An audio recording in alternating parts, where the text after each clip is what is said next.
Welcome back to One Non-Blonde. I'm your host, Kim, and tonight I have my good friend, and really we've become really good friends, Angelita Sorensen. How are you doing today, Angelita? I am great. I'm excited to be here, and I can't wait to get to talking. I know. Well, we that's something we don't do at all, do we?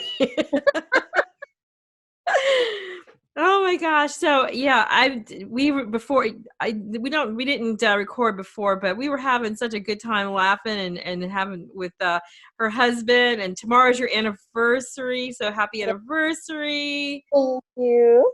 Oh, you guys are so cute together.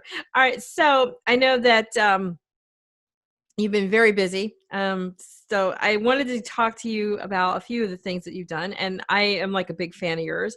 I don't know, I can't decide if I like Remy's Demons better or Domestic Hell, but I think for me and your performances, I think they're both great.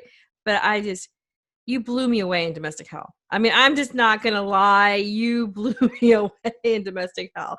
So we can talk about both of them, but let's start with that first, and then we can go into Remy's Demons, since Remy's is a newer release for Colin Bressler. Yes. So with Remy's Demons, I know that we talked about it before, that you had to audition and all these different emotions that came through. And I wanted to ask you, because I mean, it's about domestic violence, and it's a Hmm. little bit about more of like a mind control on your end, that Yeah.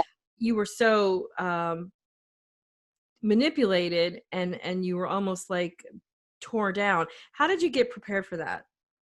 Well, I mean, I had to do a lot of research. I watched a lot of interviews of real victims of domestic hell, or domestic violence, I should say. And it was, I had to really like put myself in a place to make that come across in screen to be believable.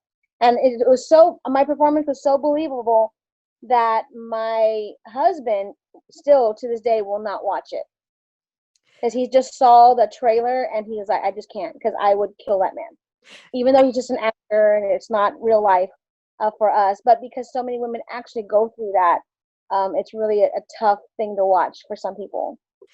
Yeah, I could. The opening scene, for those of you who haven't seen it, and you have to see it, there's Scotty. He's got this little monologue, and it's very, he's just deadpan. It's like almost like, what are we getting ready to do? And then how he's like, you made me do this, and I can't believe you did that. And you're like, who is he talking to? The clouds are coming in. You see all these different scenes, and you're just hearing this voice, and it's just so menacing. And then there's this beautiful woman laying on the ground and you look dead. And I'm like, oh my God, he killed her the first like 30 seconds of the movie. And then you flutter your eyes. And, but you were already dead in the sense of your mind, I think at that point was already gone. And you could Mhm. see it in your eyes. And so, would you like to explain like how that impacted, you with the starting the movie, but also that scene is just like, to me, that just set off the whole roller coaster ride of desire and despair and everything else. Yeah. So I mean, I only got one word in, and I was just like, Jack, and he's like, no, you're not gonna talk right now. So yes, that character had complete control over Julia, and she couldn't say anything or do anything that was against anything that he wanted, because there was going to be literally hell to pay if I did do anything against the character's wishes. Yeah, and then I know that we talked because I'm a big Colin Bressler fan. Hello, Colin, if you're there. He's actually gonna edit this for us, so make sure you put that in there. So I'm a big Colin Bressler fan. So how was it to, I know you had to audition for it.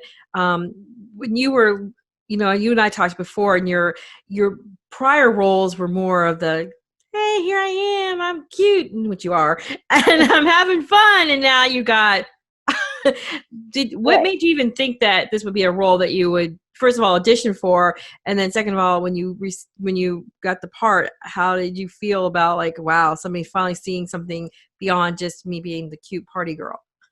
Right. So this role, when I first heard about it, my best friend June Griffin Garcia, who is a fellow actress as well, award-winning actress, I should say, as well as a casting director, she mentioned that this role was available.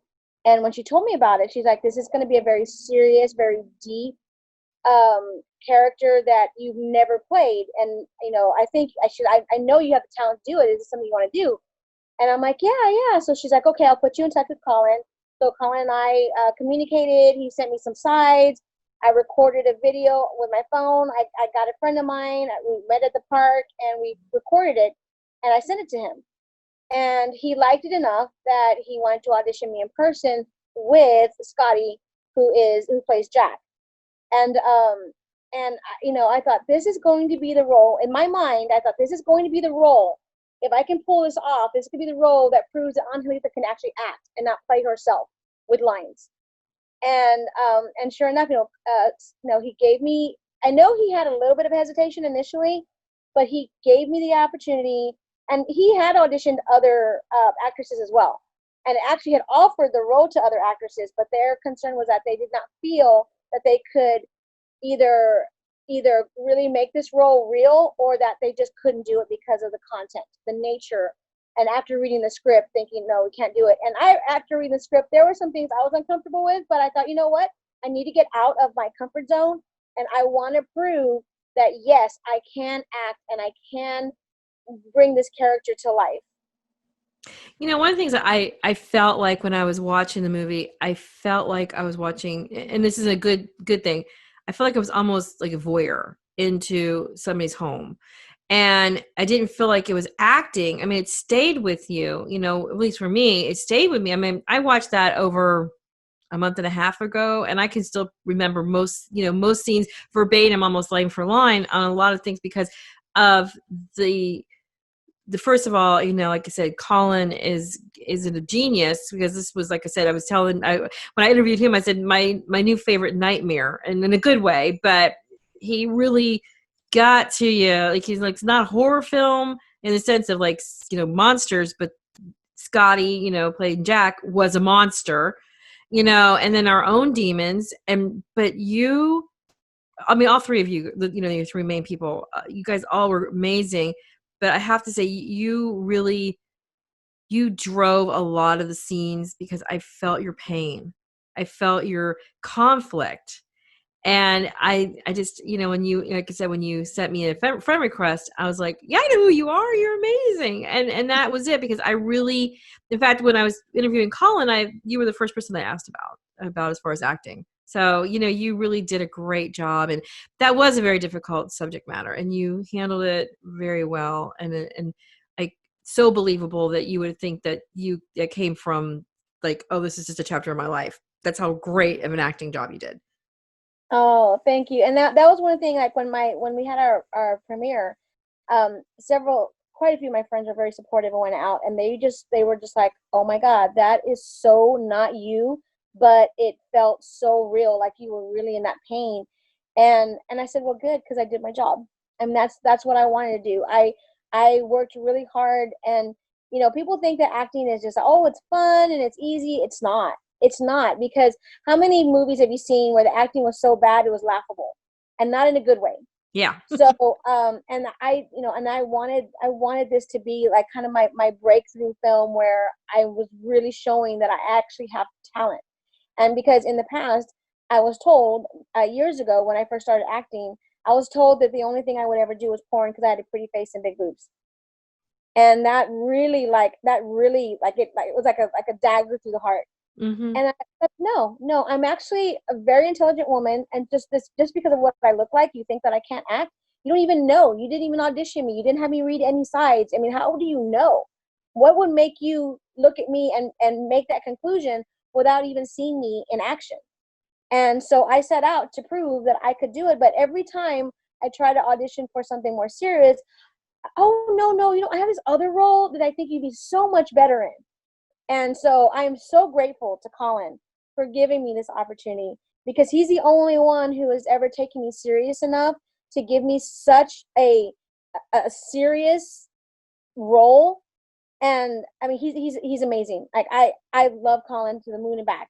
I will always be on his team as long as he wants me on his team, because he is just fabulous, and his family's amazing, and his wife's amazing, and he's so passionate. He's one of the most passionate filmmakers I've ever met. He is. I love talking to him. I love, interacting with him. But I will say one thing that, like, knowing you personally now more, yeah, you are, you have this bubbly personality. You're really exciting. You're fun. Your husband's funny.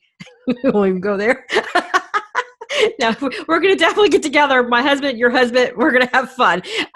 But the thing is that you would never have guessed that in that movie, number one.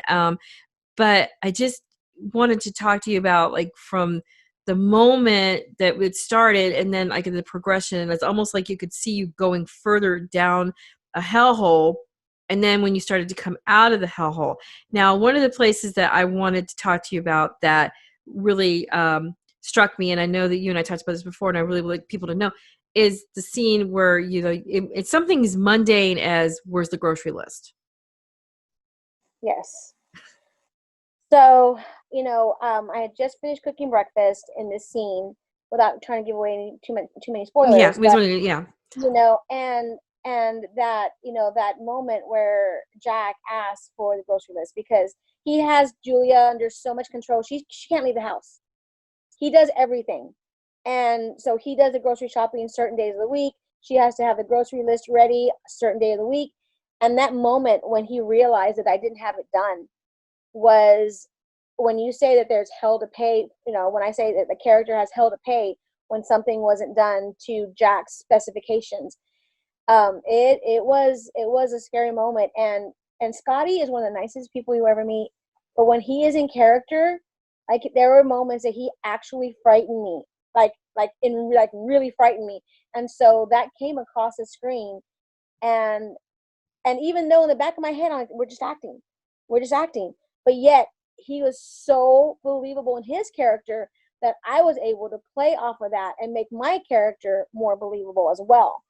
And that's the whole, that's the that's our whole goal, is to make these characters where you sympathize, you feel for them, you get to know them. And that's what we wanted. And Colin, considering that he, no budget, I mean literally no budget, and to be able to bring some amazing talent on board. And I want to, give a shout out to Sweet Van Loan. She drove from Austin. She Every is time you go, amazing. she, she is so, and I mean, she's like, she has so many talents. She writes books. She does, I mean, there's so many things that she does, and her acting talents are just amazing.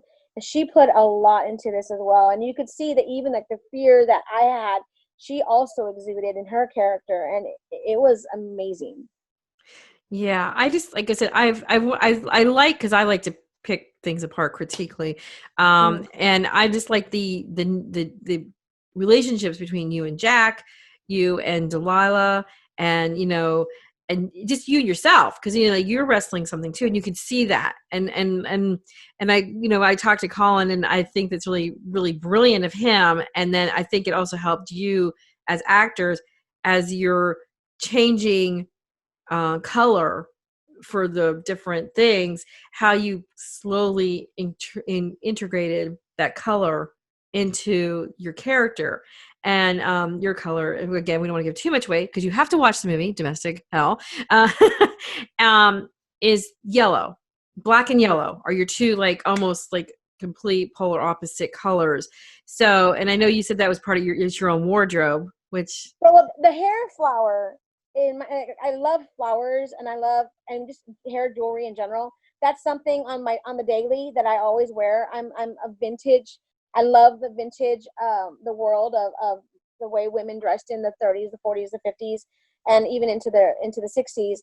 So that's something that I incorporate in my daily lifestyle. And it was, and initially, Colin did not want the hair flower, because even when I auditioned, I had the hair flower, and he didn't want that. But then Scotty said, "You know what? I think I really like that because it gives that just that little pop of the color that you're wanting without being, so you can still see that Julia still has a little bit of life left in her." And so Colin's like, "You know what? Let's do it." And so even though I only wore a hair flower in two scenes, I still had some type of yellow. I was mainly black, and it wasn't until as I progress and that you see more of the yellow come out, because color is really important to Colin. And like the way he does his cinematography, the way his camera angles, I mean, it just, he is such a great filmmaker, director. He edits the films, he does it all. And not because he's like, oh my God, I am the mole, I can do it all. It's because he doesn't have budget to pay additional crew to be able to do all the roles that he needs for these films. I told him when I talked to him, I said, "Here, I can definitely see you're an auteur." I mean, you could see it. I mean, his angles and just the way he plays with light and, like I said, color, and just the way he sound. Even like I was, on like Remy's Demons, there's a scene that I really liked. It's unfortunately you're not in it, but I still liked it.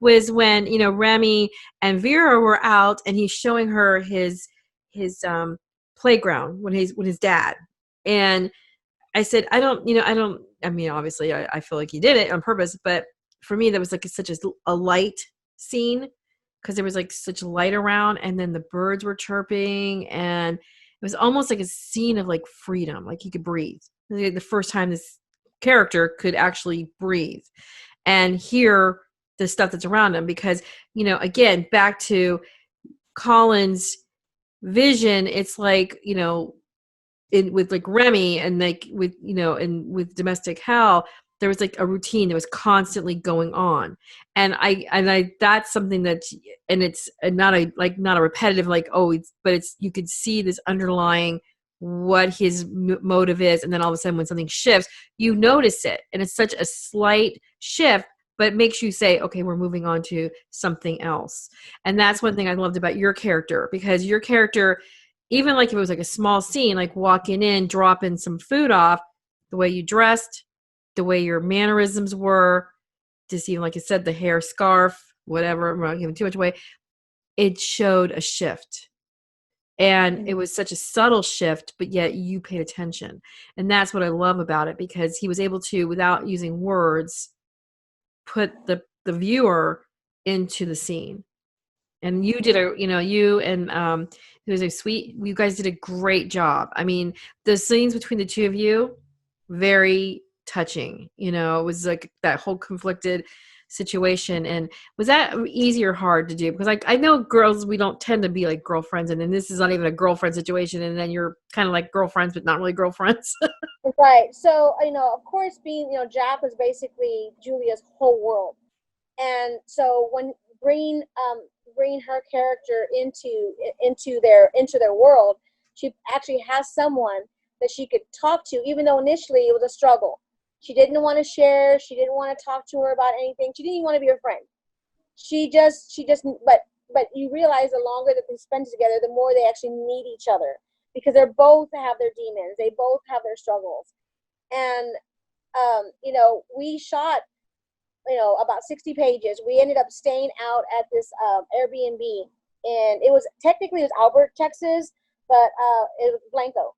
And we were, here we were cramming, trying to get these scenes shot, and we have these long monologues, and we're getting it done. And there's a scene where it's a pretty short. I have like 3 lines, and it's some interaction. And for the life of me, I could not get these lines out. I kept messing them up. And we did have a script supervisor that was helping us while we were there at this house shooting these scenes. So that was really, and she kept telling, she kept giving me the lines, and then, okay, let's shoot it. Okay, just keep rolling, start again. And I just kept screwing up to the point where I was like, I dropped the F-bomb. And I was just like, because I couldn't get the scene. Yet it was one of the easiest scene because it was like the shortest lines. And it was, I mean, it was so like, but Colin was able to construct it and make it work and edit it. And you would never know that we spent 30 minutes on this one scene trying to get it right. And it was, I mean, Sweet was doing everything right. And I was the one that just couldn't get it right I couldn't even tell you why. So Then isn't that the hardest part too? Because now you're like, oh my gosh, everybody's watching me. I gotta get this right, and then you forget the line again. yeah. And it wasn't even that one of the most intense scenes. And that's what it was just so, I can't, I mean, I felt stupid. I mean, even like the sound guy was there, Ronald Mercado, who was helping out. I mean, we had more crew and they're all just like, I can see them, they're rolling their eyes, they're like, they're getting frustrated, and I'm just like, I don't understand, I don't know what's wrong with me. I was just so off my game in this one scene, yet the other scenes, we knocked them out like nobody's business. But it was, I mean, afterwards it was like, we all laughed about it later, but at the time it wasn't funny. I'm sure. Well, because, and I want to make sure people understand that this is a labor of love, which you guys do, because Colin obviously has his, other job. He's a cinematographer for a lot of TV shows.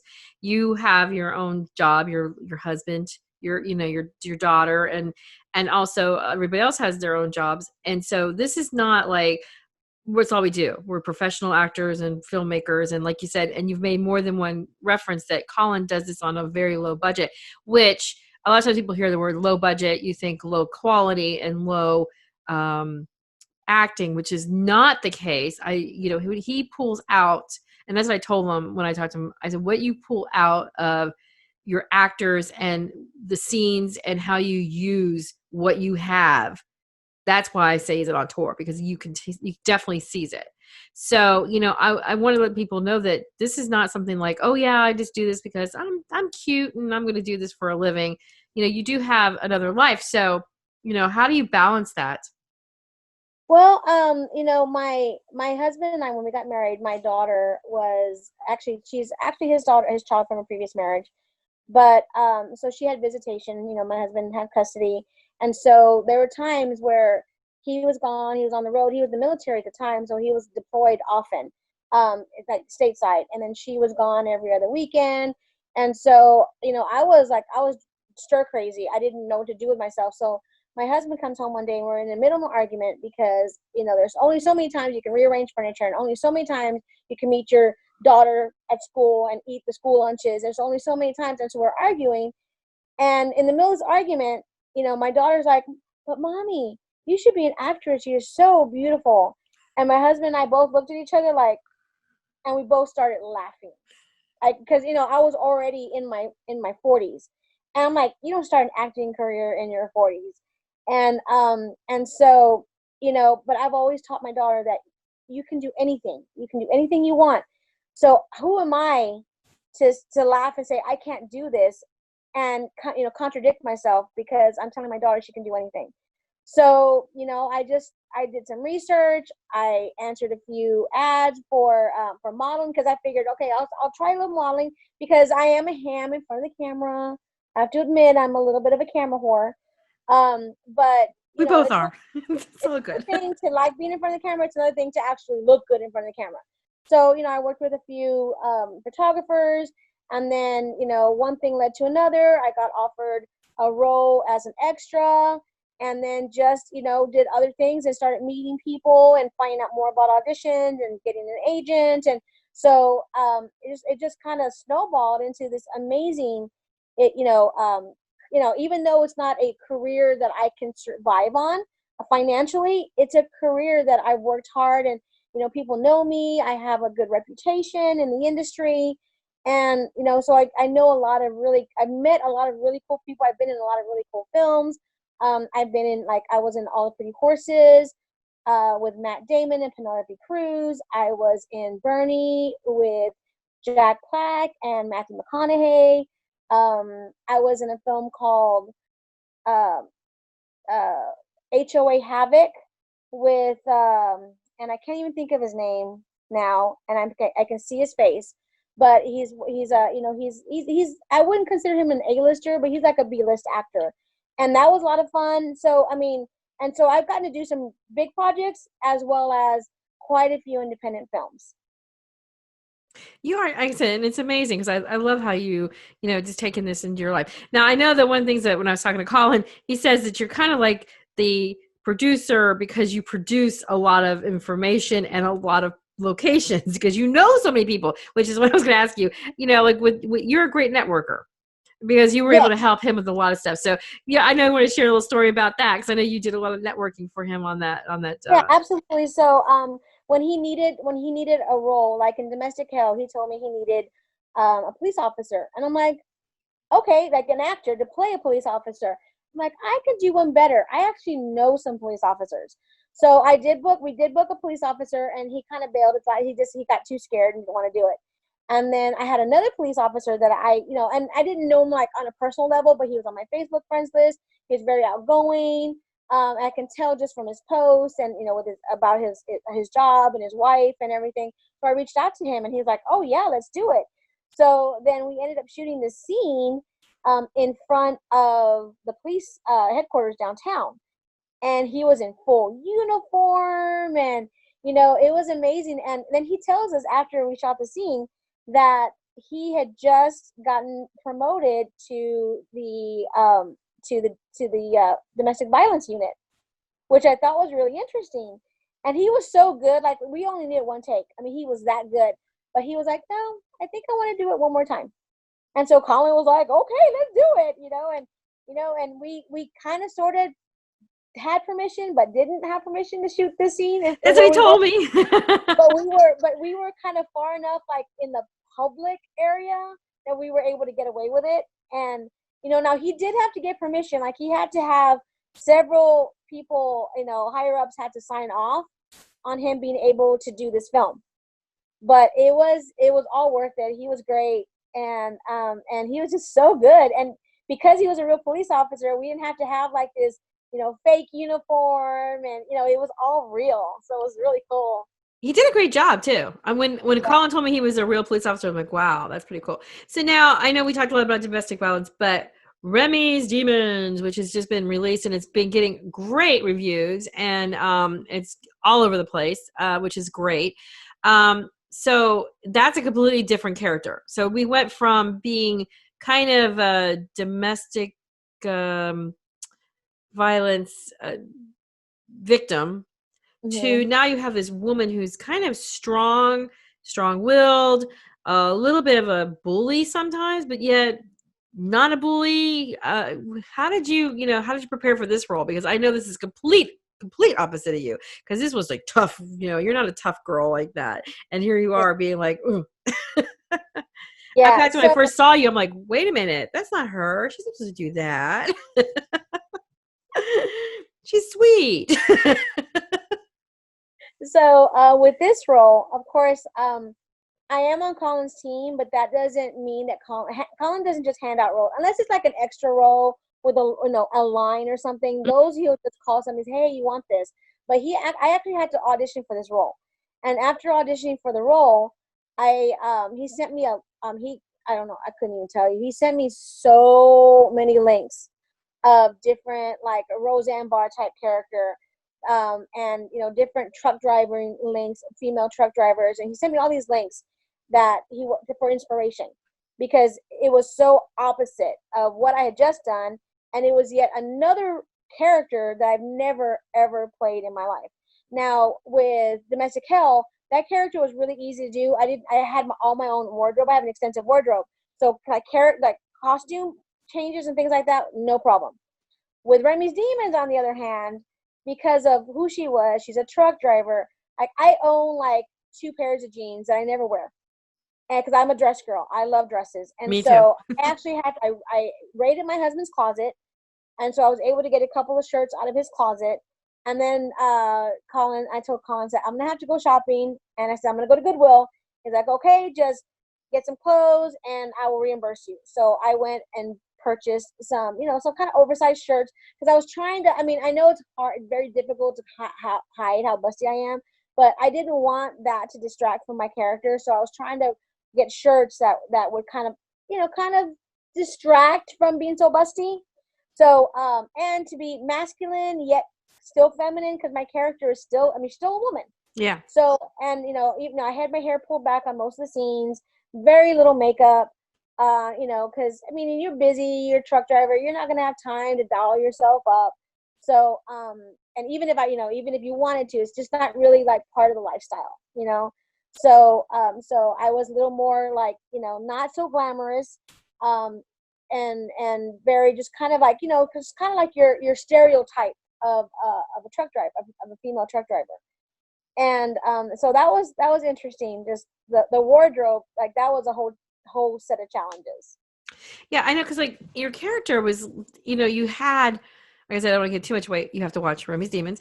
But your character has a lot of conflicts, which what I love because that's one of the things I do love about Colin because Colin makes sure that within even the conflict of the main plot, every character has a conflict, which is always, like I said, that's what I love about his films.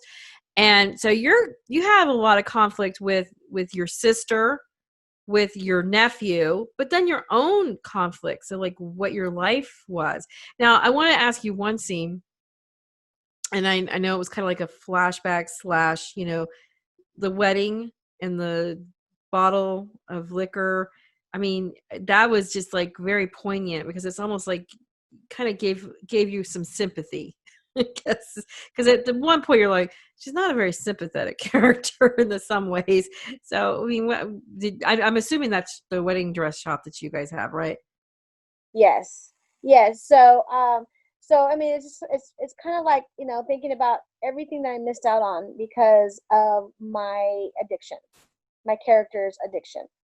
And so yeah, I mean, you want to be, I want to be able to portray this character to where, she wasn't really a bad person. No. She just had a lot of, she had a lot of, she had her addiction. And then suddenly, without giving too much away, she's suddenly thrown into having to take care of her 40-year-old nephew, man child. And so it's like, she had to show some tough love. And so that made her look like she's just a horrible person. She has no sympathy for his situation. And it wasn't that. It's like he's a grown man. But yet his mother's character, Regan, coddled him and like basically shielded him from the outside world. So even with him being on the spectrum, his character being on the spectrum, he was still very like he was not a mature, and of course as the movie progresses he does mature. But so yeah, so she's thrown into having to take care of the household issues and all these different things that she didn't have to deal with, and always being on the road, and suddenly she has to be, she has to, be off the road to take care of all these things that normally she wouldn't have to. Yeah, I feel like like the character, like you said, it was like giving them tough love, and what I loved about you because that's just who you are. I mean, I was it was written, but you come across like, you got to do this, you got to clean your room, you got to get that done, you got to get this done, and then like the next scene or so, you'll come in and you kind of and I loved it because it was kind of like, you doing okay, all right, but then you kind of like gave that punctuation at the end. Okay, all right, you still know how to do it. You got to do what you got to do, So it was kind of like, I'm gonna give you some tough love, and I still want to let you know that I do care. It's not Yeah. like I don't love you, but I think it was a very difficult role because you had to, like I said, back to, we don't want to give too much away, but you had your own demons, and that demon was obviously the addictions, and how you were trying to overcome them, and then that house kind of manifested a lot of those demons, and I think that's like the big thing too. And I like the scene with you with the sage person, the seer coming in. That was an interesting scene. You want to share a little bit about that one? Patrice Broderick is a character or an actress that I know personally. I worked with her on some projects, and I know her through the industry. And so she had actually auditioned for the role of Regan. But of course, Magna Porter, who is absolutely like amazing in her character, in her role, ended up with the role of Regan. But Colin did like Patrice, and so and it's funny because that scene wasn't in the original script. That scene was added to give a little bit more dimension and to kind of explain things a little better to make it a little more cohesive. Mm-hmm. Um, so I reached out to Patrice. I'm like, hey, we have this role.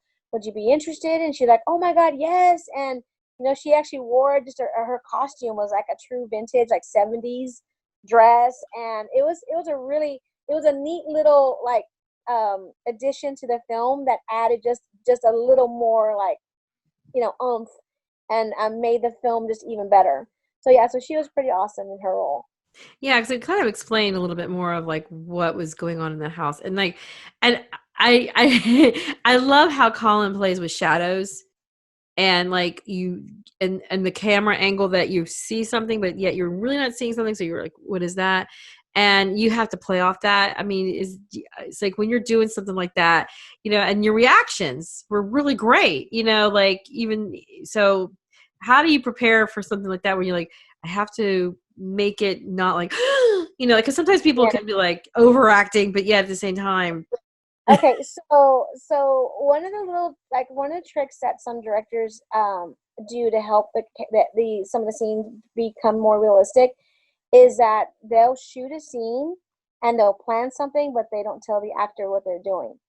So he did that a couple of times, and so some of those those scares were kind of genuine scares because he didn't tell me what he was doing. Like I just he's like, okay, here's a scene, and he'd give me notes of what he want me to like change, or different fluctuations in the tone of my voice or things like that. But then he would do something that I didn't know he was doing, and so then yeah, I mean, it actually did startle me. So it was a genuine startle versus trying to create the startle, by acting it out. So yeah, and it's some of the, if you do some research, a lot of some of the best scenes that were ever shot where the reactions were genuine is like the director didn't tell the actor what they were doing. yeah, because there's a couple of scenes where I was like, oh my gosh, you know, and you were just like, cool, cool. It's like, it was like, oh my goodness, yeah. So there were some really, yeah, there was a lot of great scenes there. Now, again, this movie took over a year to shoot, right? Because Yeah, between everybody's schedules. So, yeah. and how was that? Do you was that like stressful? Was that easier, or was it hard to get in? Like you were like in this really intense scene, and they're like, okay, we have to break for 3 days or 4 days. See you Oh, next the week. breaks longer than 3 or 4 days. The breaks could have been. I mean, so when they started filming, unfortunately, there was another character that or another actor that was at originally had the role of Remy, and they had already started production, and I didn't come in until later. Well, Aisha Love, who plays Vera, had already shot quite a few scenes with this actor, and then just things just kind of didn't, with scheduling and things like that, things ended up not working out, and so June actually recommended Jason and Scarborough, and when Colin did audition him, with Vera, with the character of Vera, Aisha Love, he was amazing. Like I was told, because I wasn't there, but I was told that he did such an amazing job.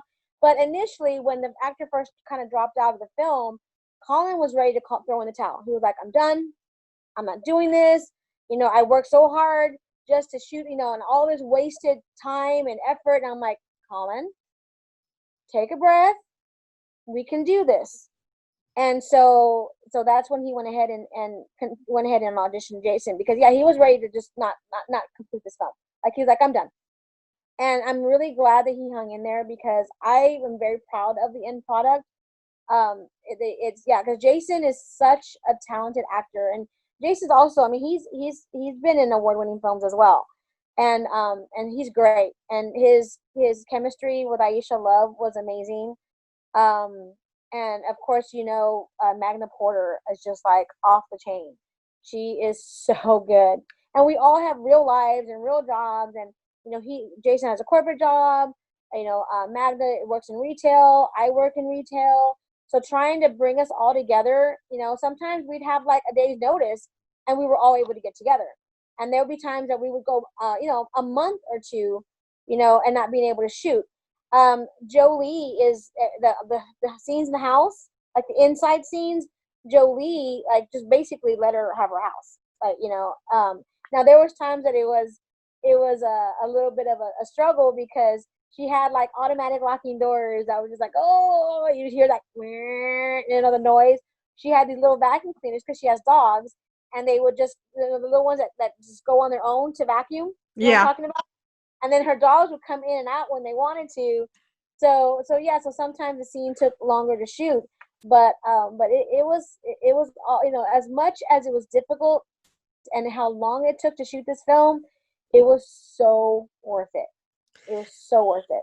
I'm going to be interviewing Jason soon, and I and I will tell you, the first time I saw the movie, because Colin had given me a sneak peek of it, and he says, "Oh, it's not released, so don't show it to anybody." And I was thinking, "Oh, well, maybe it's still in the edit." And the way that, I don't want to get too much away, but Jason's character, I was like, he's really he's special.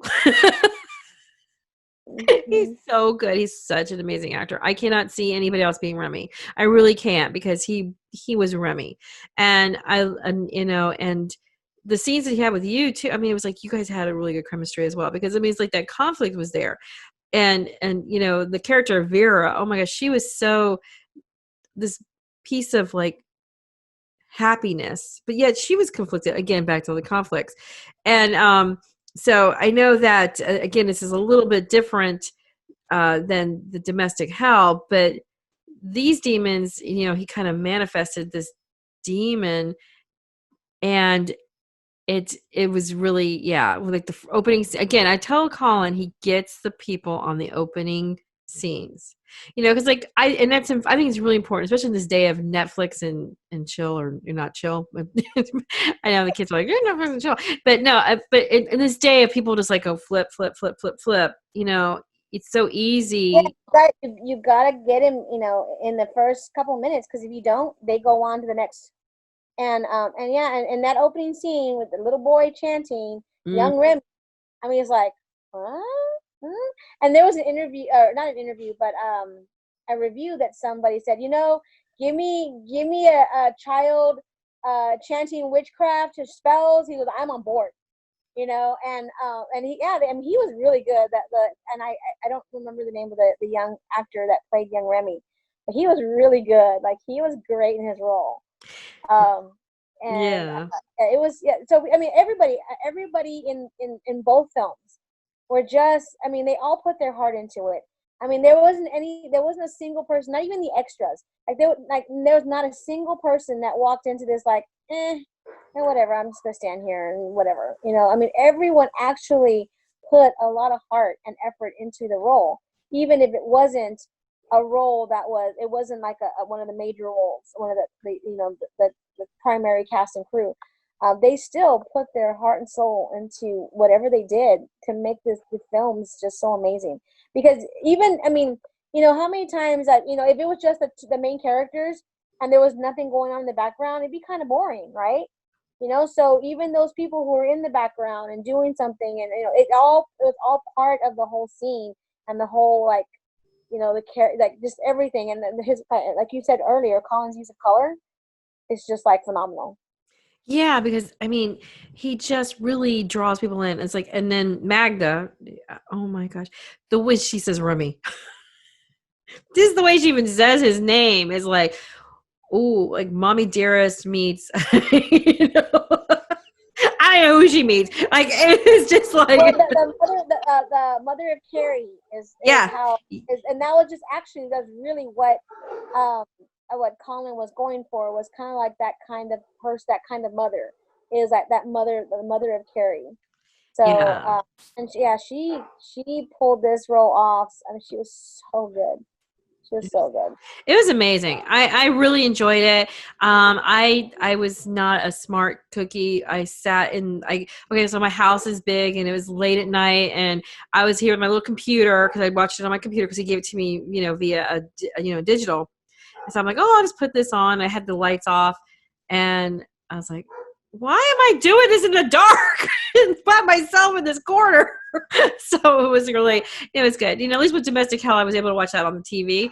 So it was like a little bit more space. I didn't feel as like I was like almost like in this little closet myself, and in the house, and all those things, that happen, that darkness, and almost like that underlying like how Remy is like very, everything is kind of like a certain way, and Hmm. it kind of like it in a good way brings you into this like little circle, and then you feel like you can't get out, like sometimes you can't breathe because of why he can't breathe, and what's going on in his life, and then with your life and the mother's life, and then of course it's just like, and then oh god, I can't think of his character's name. The guy whose best friend was it Rand? Ronald McCardle. Yeah, yeah, and the character's name is was it Randall or something? I don't remember.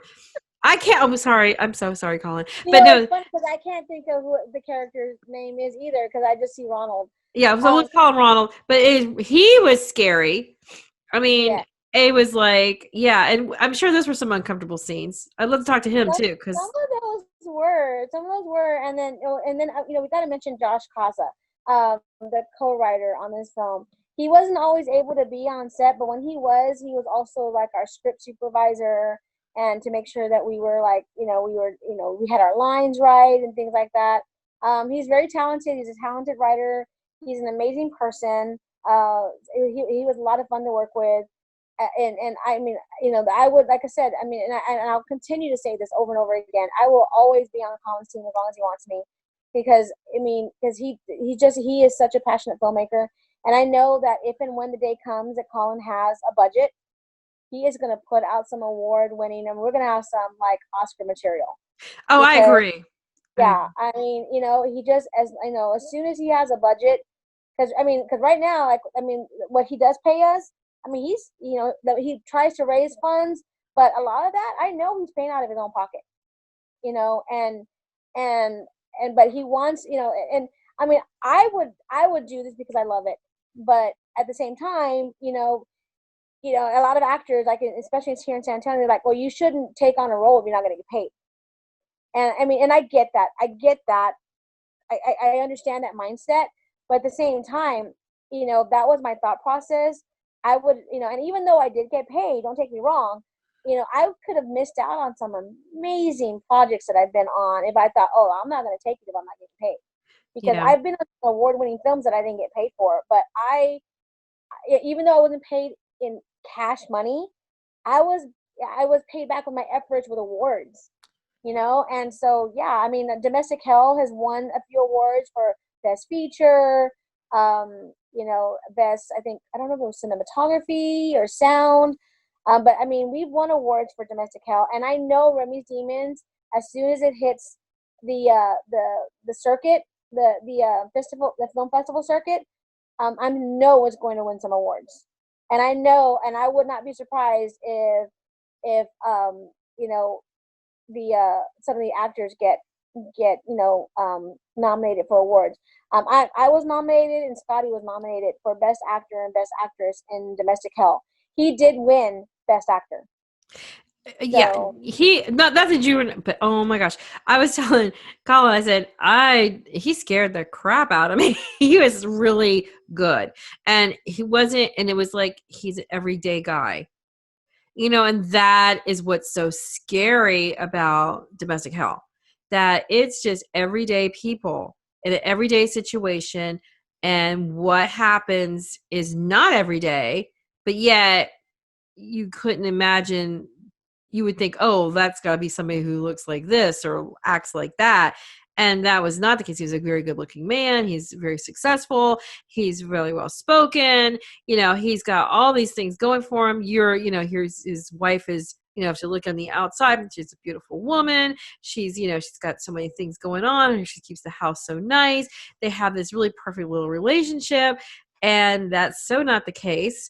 And then, with Remy's Demons, even though he's got his quirks, you could still think, well, he's got his mom and she takes care of him. And there's this really great house. It's a very nice house and it's all these things. And, like even your character, even though you're like in and out, you're trying to keep yourself going. And, Vera, she's like, you can see she's some kind of nurse or something. So she's, but everybody has these demons that are going on. And then of course, our guy Randall, he's got his own problems going on. Is that I keep calling him Randall. I'm gonna I look can't. that up. I don't know why I I keep mean, calling him I Randall. feel really silly right now that I can't remember his name, his character's name. I just, yeah, that's I just, have to look this thing up now. He's not horrible. I know, right? It's gonna, because I kind of feel stupid right now that I can't remember his name. No, His it's okay. Because I mean, he's so good. I mean, he was so scary,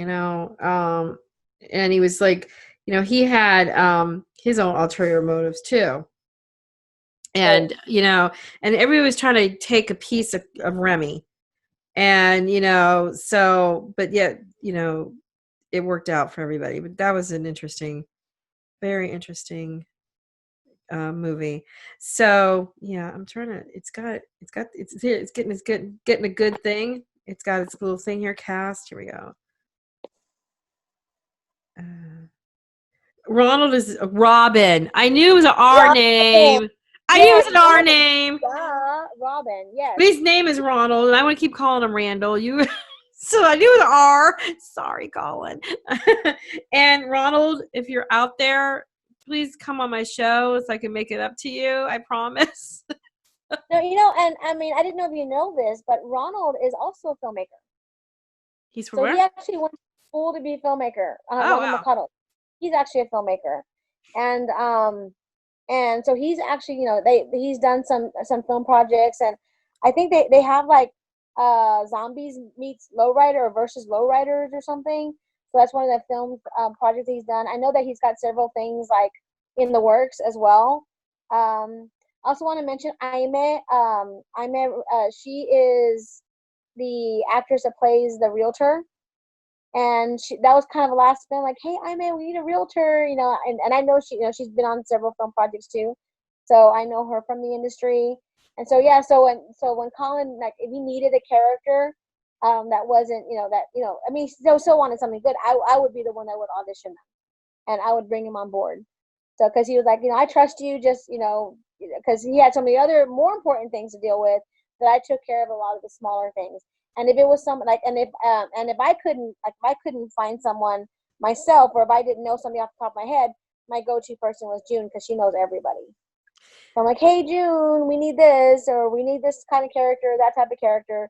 And so she's the one that booked like the young Remy, and she's the one who introduced Colin to Jason and to Magda. So yeah, and even to Aisha, the character that plays Vera. So yeah, so she is the one who did most of the casting. I usually took care of like the smaller roles.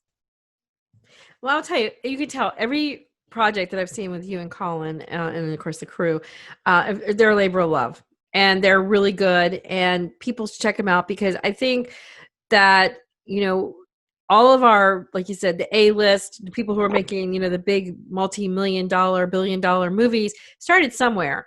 And, and so this is a person I think people are going to be looking at and seeing in the future, as far as filmmaking. And I think he takes you guys with him, because that's the kind of person I think he is.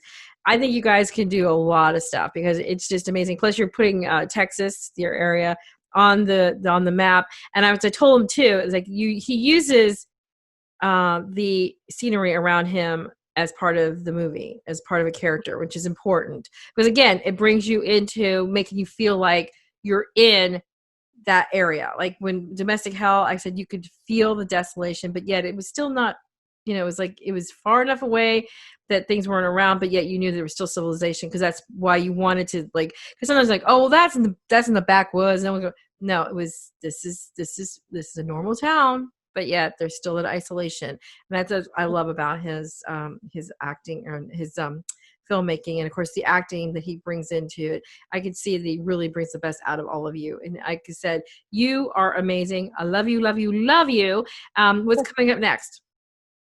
You have anything Well, going on? I know that Colin's got something in the works right now. He hasn't really talked to me about it.